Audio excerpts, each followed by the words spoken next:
This is a video by Richmond. Today we are working on a Saturn S series. This happens to be a 1998 model. And what we're doing today is we are replacing the door switch.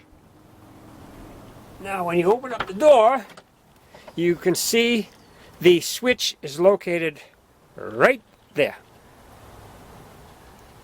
Now to remove the switch, we're going to use a small flat-bladed screwdriver and come in here and push that way.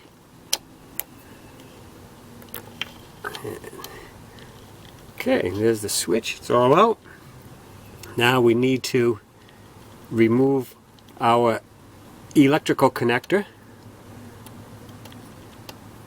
We just pry up on this little lock right here.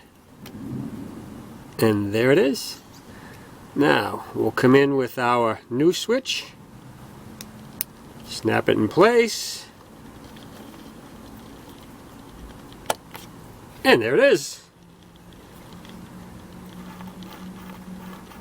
All back together. So that's all there is to replacing a door switch on your Saturn S series.